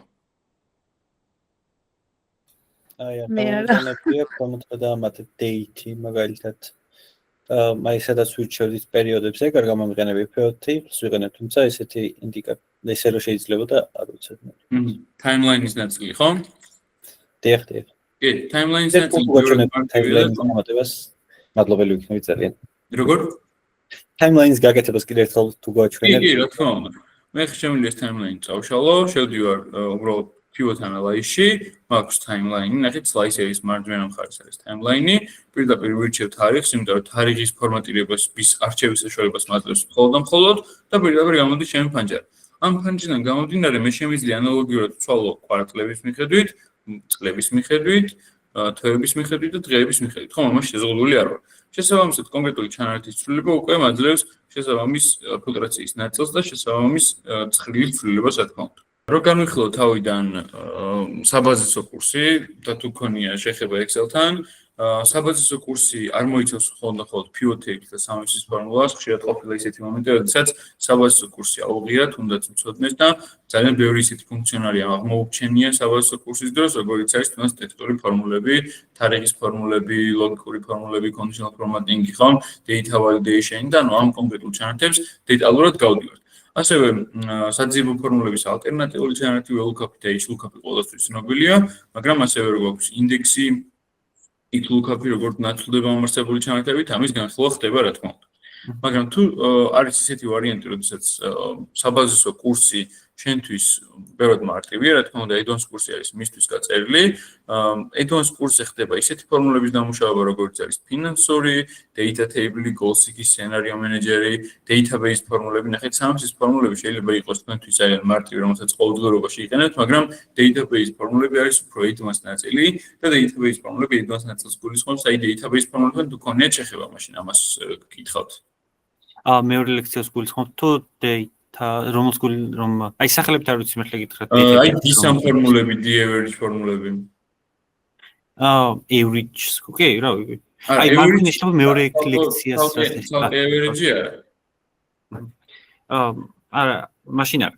ხო, აი ამ ნაწილში სამეცნიერო advanced შემცვლელი არის database ფორმულა, ანუ ესე ქვია database ფორმულები, რომელიც გულისხმობს იმას, რომ მაგალითად D-sum ფორმულა, მარტო sum კი არა, უბრალოდ მარტივი sum ფორმულა არა. ეს არის D-sum ფორმულა, რომელიც გვაძლევს სხვადასხვა კრიტერიუმების დამუშავების საშუალებას, რომელიც სამივზე მარტივია და რა განსხვავებაა მაგათ შორის, ჩვენ წინა მასტერ კლასზე განვიხილეთ ეს არსებული ფორმულა, როცა advanced კურსის ნაწილზე გქონდა ძირითადი აქცენტი და ისეთი მნიშვნელოვანი ფორმულებია მაგალითად როგორც არის pivot table გაძლიერებული ვარიანტი შედის ჩვენს advanced ნაწილში offset-ის ფორმულა რომელიც გვეხმარება სხვადასხვანაირი ინფორმაციის მოძიებაში და დაჯამებაში offset-ის ფორმულა არის ერთ-ერთი ყველაზე პრაქტიკული ასე რომ ვთქვათ ესეც შემთხვევა გქონდა ჩვენი ერთ-ერთი სტუდენტი იყო გასაუბრებაზე და აი კაკრას advanced კურსის გავლის დროს ფინალური გამოსვლა იყო თითქმის მოსული და გითხრა რომ გასაუბრებაზე ვიყავიო და მკითხეს Excel-ის დონე რამდენად იციო და უბრალოდ ვუთხარი რომ ასე ვთქვათ იმათმა კითხვა დაუწეს რომ რომელი კონკრეტული ფორმულების სამი კონკრეტული ფორმულა გითხარი რომელიც შენთვის ყველაზე მეტად პრაქტიკულია და ფიქრობ რომ რთულია ერთ-ერთი დაუსახელა პირველივე offset-ი და შემდგომ უთხრეს რომ გაგრძელება offset-ი რადგან offset-ი გადის advanced-ის ნაწილში და advanced-ის ნაწილთან ერთად ძალიან პრაქტიკული არის და მისი გამოყენება ესე ხშირად არ ხდება. ანუ რეალურად offset-ის ფორმულას თუ იყენებს ადამიანს, იგი მას Excel-ის გაძლიერებული ცოდნა და ამ ნაწილში არის ხოლმე გამოყენებული. ასევე ოპტიმიზაციის ფორმულები, ბრძანებები უკაცრავად, რომელიც არის solver-ი, რომელიც goal-seek-ის ჩამოსვლებელი არის, advanced filter-ი, რომელიც კიდევ უფრო რთულ ფილტრაციას მოიაზრებს და ასევე histogramები და descriptive statistic-ი, რომელიც ასე ვთქვათ, დამალული Excel-ის ფუნქციონალებია და ესე უბრალოდ რომ Excel-ში შეხვდეთ, მისი გამოჩენა არ ხდება. ხომ ის უნდა გამოვაჩენოთ ოფშენებიდან და ეს დამალული ფუნქციონალი შემდგომ რაში შეიძლება გამოვიყენოთ და რაში დაგვეხმარება ამ ნაწილში არის ასე ვთქვათ წარმოქმნილი. როგორც ხედავთ, ასევე მათემატიკური კომბინაცია არის offset-ის ფორმულასთან და როგორც ხედავთ, საკმაოდ რთული და ასე ვთქვათ საკმაოდ საინტერესო კურსი გამოდის ხოლმე და ძირითადად ასე ვთქვათ ყველა სფეროს შეეხება, ასე რომ ვთქვათ, მარტო ფინანსურ ნაწილზე იყოს გამოყოფილი და ფინანსურ ფორმულებს განვიხილოთ, რა თქმა უნდა, ესე არ არის, ხო? ანუ ისეთ კონკრეტული ფუნქციონალებია, რომელიც ბევრი ადამიანისთვის და ბევრ სფეროში იქნება წარმოსადეგი და მნიშვნელოვანი და არა მარტო მხოლოდ ფინანსებისთვის. ხო, ნამდვილად ბევრი რაღაც ახალი არის. ესეთ ფორმულებთან, ნამდვილად არ მქონია შეხება და ეს ფუნქციებთან ასევე დავუსწრებ, Solver Analysis იგივე Excel Solver-ია? Excel Solver და მისი გაძლიერებული ვარიანტი, ასე ვთქვათ. Data analysis-თან ინახეთ ხო მაგას? თუ ფორმულას გულისხმობ თქვენ. არა, Excel Solver გულისხმობ ფუნქციას უშუალოდ Excel-ის ცალკე ფუნქცია რო არის. იგი ბრძანება მაგას მოიაზრებს და მისი გაძლიერებული ვერსია არის წარმოდგენილი Solver-ის ნაწილში. რამდენად კარგად, ანუ რამდენად აი ამას ელემენტს განიხილავთ მაგაზე. კი. იმიტომ რომ მაგაზე ინტერნეტში ვეძებ და წესიერად ვერც ვიპოვე გაიდები და მაინტერესებს რამდენად როგორც ხედავთ, მთლიანი ლექცია თითქმის Solver-ს ეხება და ამიტომ დეტალური აღწერა მიმდინარეობს Solver-ზე და goal-seek-თან შედარება. ხო, ნახეთ, მე არ მიყვარს ხოლმე ზოგადად ერთი რაღაცის ახსნა და უბრალოდ ახსნა და ვშევ. ჩვენ კურსზე ესე გვაქვს ხოლმე გაწერილი, რომ თუ არსებულ ინფორმაციას ხსნით, მისი ალტერნატივას უნდა განვიხილოთ, იმიტომ რომ თუ ამ Solver-ს ვიყენებ მარტივ ვარიანტში რა შეიძლება რომ გამოვიყენო. ხომ ანუ ყოველთვის რთული ვარიანტი ხომ არ მაქვს. შეიძლება მაგალითად სამოცის ფორმულა გამოვიყენო, მაგრამ როცა უბრალოდ დაჯამება მჭირდება სამოცის ფორმულას სულ არ გამოვიყენებ, ხომ? დაახლოებით ესეთი ვარიანტებით გვაქვს ხოლმე და ამ ნაწილში ვიყენებთ რა თქმა უნდა და Solver Analysis ნაწილის შედარება ხდება goal-seek-თან და შესაბამისად Solver-ს ეხება მთლიანი ლექცია, რომელიც არის 2 საათიანი და ამ 2 საათში რა თქმა უნდა შედის quiz-იც, ეგრე და ეთმას ფილტრი, რომელიც საკმაოდ მარტივია, ანუ რეალურად გამოდის, რომ Solver-ზე ხდება დიდი დროის გათმობა. ხო, მადლობა, ნამდვილად საინტერესო იყო და სილაბუსის ნახვისას ძალიან საინტერესო კურსი ჩანს. კი, მეგობრებო, სილაბუსებზე მართლაც ნაზრუნი გვაქვს, რომ იყოს კომპლექსური განსაკუთრებით, აი საბაზისო კურსის დასრულების მერე ძირითადად უმრავლესობა მერე აგრძელებს ხოლმე საფეხურს, ამიტომ ჩვენ გვაქვს ერთიანი კურსი, სადაც ორივე დონე ერთად ისწავლება და ასევე არის ცალ-ცალკე ვისაც სრულიად ნულიდან უნდა და ჯერ არის ეს მეორე საფეხური, ადვენ საფეხურიც უნდა თუ არა, ამიტომ ჯერ პირველით იწყებს ხოლმე მერე მეორეთი აგრძელებს, ვინც სუსტად იცის, რომ სიღრმეებშიც უნდა გაერკვეს, იმიტომ რომ სჭირდება სამსახურში საქმის შესრულებისას, ამიტომ ასეთ შემთხვევაში ორივეს იღებს ხოლმე ან კომპანია უფინანსებს ხოლმე ორივეს, ან თუ უკვე გარკვეული არის და ყოველდღიურობაში ისედაც იყენებდა საბაზისო დონეზე და ეს ფუნქციებიც იცოდა, უკვე სიღრმისეულ კურსს იღებს ხოლმე ადვენ საფეხურს. ამიტომ საიტზე შეხვდებით 3 options. ერთი არის სრულად ნულიდან, საბაზისო შეხვედრა 8 შეხვედრა თუ 9 შეხვედრა ზუსტად არ მახსოვს და მეორე კურსი ამავე მოსულობის არის, უბრალოდ უფრო სიღრმისეულია, უფრო რთული და კომპლექსური ამოცანების გადაჭრა შეგიძლიათ სხვადასხვა თემატიკაზე. ამჟამად ბოდიში მაგვეტინებ. Advanced-ის ნაწილში ახლა როგორც გადავხედე, ძველი სილაბუსი მაქვს. ოდნავ ძველი სილაბუსი მაქვს, აქ არ არის დამატებული Power Query. Power Query-ის დამუშავებაც ხდება Advanced ნაწილში. თუ გქონიათ Power Query-ისთან რა თქმა უნდა შეხება, რომელიც თქვენგან იმესაუბრებოდა სახელი არ მახსოვს ბოდიში, არ მიჩანს მე აქ სახელები. Power Query-ში მუშაობა, რომელიც გულისხმობს pivot table-ისთვის რამდენიმე ცხრილის გაერთიანებას, მაგალითად ავტომატიზაციას, საიტიდან ინტეგრაციას, მაგალითად შეიძლება რომ ჩვენ Excel-ში დავამუშავოთ ისეთი არსებული კონკრეტული გვერდი და ცხრილი, რომელიც არის მაგალითად საიტზე. მაგალითად, როცა თუ გიწევთ საქართველოს კურსების წამოღება, ეროვნული კურსების წამოღება საიტიდან, ინტეგრაცია ხდება Excel-თან, ამას რა თქმა უნდა თითოეულ დეტალს და ჩანართს გავდივართ სალექციო პროცესში. Power Query ამჟამად ძველ სილაბუსში არ არის გამოტანილი, იმიტომ რომ 2016 წლის ზოგ ვერსიას უჭირს ამ ნაწილის დამუშავება და ჩვენ რა თქმა უნდა არ ვავალდებული ვწვდენთ, რომ აუცილებლად 2016 წლის ვერსია იყოს. ანუ ამიტომ არ არის გამოტანილი ეს Power Query-ის ჩანართი, ხომ? თორე დანარჩენი Power Query-ის სრული ახსნა ხდება რა თქმა უნდა და ასევე data მოდელის. შეკითხვა არის მაპარკეთ და მე დაწერილ შეკითხვასაც გავაჟღერებ ანაბწევს მაკროსებს თუ მოიცავს AdWords ნაწილიო. მაკროსებს არ მოიცავს, იმიტომ რომ მაკროსების ძალიან მინიმალურ ნაწილს მოიცავს, ეს არის დეველოპერის ჩანართი. დეველოპერის ჩანართიც არის რა თქმა უნდა გაწერილი, ნახეთ აი აქ დეველოპერის ინფორმაციები და დეველოპერის ინფორმაციებიდან გამომდინარე მცირედ ხდება მაკროსთან შეხება.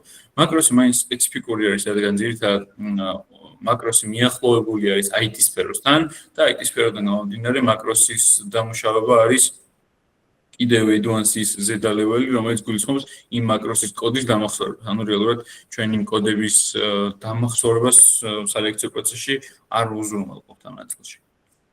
მაგრამ ცირედით ვეხებით, რა თქმა უნდა. გავიგებთ რა არის მინიმუმ მაკროსი, ხო? და რა თქმა უნდა, იმაგათად ფორმატირების ნაწილში როგორ შეიძლება ავტომატიზირებული იყოს რაღაც ისეთი მინიმალური ხომ და ფორმულა რომ ჩვენი დავწეროთ ამ ნაწილში არ ხდება, იმიტომ რომ როცა კურსს ეხება საქმე, იმ კურსში ძალიან დიდი დრო იკარგება მაკროსი და ისეთი მნიშვნელოვანი ფორმულები როგორიც არის მაგალითად pivot-ი და solver-ი და ესეთი ჩანართები შეიძლება რომ ჩაიკარგოს.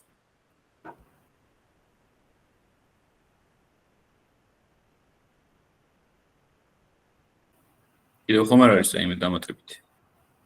მე ხა კომენტარები მაქვს არ მიჩნევს იმ. არა, მეტი კომენტარი არის, მადლობებს გვეუბნებიან პასუხისთვის და ასე შემდეგ. მეგობრებო, სხვა ხომ არ გაგვიზიარებთ კომენტარს, როგორ მოგეწონათ შეხვედრა, რაიმე რეკომენდაცია ხომ არ გაქვთ? ან რომელიმე სხვა კურსზე ხომ არ გსურთ ინფორმაციის მიღება, ხო გადახდებებზე და კარიერის პროგრამაზე არ მეთქვა, ამის გადახდების ნაწილში გვაქვს ძალიან ბევრი ოფშენი, მათ შორის არის 12 თვიანი სრულად უპროცენტო განაწილება Liberty Bank-ის Top Card-ით გადახდის დროს. ასევე გვაქვს 4 თვიანი სრულად უპროცენტო განაწილება საქართველოს ბანკის, TBC-ის, Credos, Silk Baratit, Silk-ის მერეს გადახდის შემთხვევაში და რა თქმა უნდა არის სტანდარტული განმარტებები 3 თვიდან 48 თვამდე ხანგრძლივობის თუ სწორად მახსოვს კრიპტოვალუტით და TBC ერთგული ქულებით გადახდაც გვაქვს. საიტიდან ხდება უმარტივესი არის, შეგიძლიათ ჯერ ერთი ბანკის სადავად იმედია დაგემტკიცდება თუ არა და მეორე და მესამე ბანკის ნახვაც ამ ადგილზევე შეგიძლიათ. კარიერის პროგრამის ფარგლებში სტუდენტებს დამატებით დახურული შეხვედრები უტარდებათ, სხვადასხვა სერვისით სარგებლობენ, მათ შორის გასაუბრების სიმულაციით, რომელიც ეხმარება სტუდენტს რეალურ გასაუბრებაზე უფრო მომზადებული წავიდეს, მათ შორის იცოდეს უკეთ თავის შესახებ თხრობა და კომპეტენციებზე საუბარი, CV მოწესრიგებული ქონდეს, LinkedIn თუ არ აქვს გააკეთოს, განაახლოს შეძენილი კომპეტენციების მიხედვით და როგორ დაწეროს თუნდაც პირველი პოსტი LinkedIn-ზე, როგორ დაიმეტოს კონექშენები და ამ ყველა სტრატეგიულ ტაქტიკას მოკლედ ვასწავლით იმისთვის, რომ ხელი შევუწყოთ ნაწილ შემთხვევაში დასაქმებაში, ნაწილ შემთხვევაში თუ მუშაობენ დაწინაურებაში და უფრო მაღლა და მაღლა საფეხურზე ასვლაში. საკმაოდ ინფორმატიული მასტერკლასი იყო, უკვე გასაგებია, რატომ არის მაღალი მოთხოვნა თემას კურსზე. მადლობა ასეთი შესაძლებლობისთვის. უღრმესი მადლობა თქვენ და პირდებით რომ ხვალ ასევე გაგიზიარებთ თემას წინა მასტერკლასების ჩანაწერებს და შეგიძლიათ უყუროთ მათაც ყოველთვის საინტერესო და პრაქტიკული შეხვედრები არის ხოლმე და თან იქ გადააწყდებით ზოგიერთ შეხვედრაზე ძალიან აქტიურობს და დამსწრე საზოგადოება და ამიტომ გთხოვდით თქვენს რომ უფრო გიაქტიუროთ. ინფორმაციის მოწოდება კარგი ტემპით და სასიამოვნო ფორმატით მოხდა, კარგი იყო უშუალო მაგალითზე ფორმულების შესახებ მოსმენა და ზოგადადაც კომფორტული ვაიბი. უღრმესი მადლობა მეგობრებო. დავდნით. მადლობა შეფასებისთვის. დიდი მადლობა. ხო, როგორც აღნიშნე, ამ ჯგუფში შევსებული არის სრულად ადგილი, თუმცა 27 რიცხვში გვეცოდინება მომდევნო ნაკადის თარიღი და თქვენ წინასწარ ამავე კურსზე რაც არის საიტზე მითითებული, შეგიძლიათ დარეგისტრირდეთ, უბრალოდ როდესაც დაგიკავშირდებიან, იქ უკვე გაარკვევენ თქვენთან დეტალებს, თქვენ სექტემბრის ჯგუფში იქნებით თუ ივლისის ჯგუფში იქნებით თუ ნოემბრის ჯგუფში იქნებით. ჩვენ ვცდილობთ, რომ ორ თვეში ერთხელ მაინც საბაზისო კურსი დავიწყოთ ედვენ საფეხური სამთვეში ერთხელ ტარდება ხოლმე დაახლოებით. ასე რომ მოგწერეთ ნებისმიერ დროს, შეგიძლიათ კარიერული კონსულტაცია გაიაროთ, გვაქვს ზოგადი მენეჯმენტის კურსი, გვაქვს HR-ის საბაზისო კურსი და რეკრუტინგის პრაქტიკა სამთვიანი, ასევე სტრატეგიული HR-ი, რომელიც საქართველოს მხოლოდ ჩვენთან ისწავლება და ძალიან ვამაყობთ ჩვენი პროგრამებით, ზოგადად 60-მდე სასწავლო პროგრამა გვაქვს და აი ორის ავტორი არის თემო. უღრმესი მადლობა, რომ ბოლომდე დარჩით. ხვალ დაელოდეთ ჩვენგან ამ ჩანაწერს მეილზე მიიღებთ, რაც რეგისტრაციის დროს მიუთითეთ და ასევე განვლილ მასტერკლასებს. ბოდიში ერთი კითხვა მაქვს, სამდე დაამთავრებთ, ბოდიში რა შეგაწყვეტინოთ, საით ძალიან ნახავს ეს კურსი დაახლოებით რამდენი კვირის განმავლობაში არის? ერთვიანი ხო? კარგით, მადლობა დიდი პასუხისთვის და დიდი მადლობა ესეთი ინფორმაციული საუბრისთვის და სიღრმისეულად აქციის. მადლობა თქვენ ძალიან საინტერესო იყო. ჯამურად ორივე საფეხური ერთად არის 2 თვე. ესეც რომ გაითვალისწინოთ ჯამურად, ანუ ერთი 8 შეხვედრისგან შედგება, მეორე 9 შეხვედრისგან გამოცდის ჩათვლით, ასე რომ პირველი საფეხური არის 1 თვიანი ზუსტად. უღრმესი მადლობა, საინტერესო იყო, მე საერთოდ არ მქონია შეხება, ამიტომ ჩემთვისაც კი გასაგები იყო.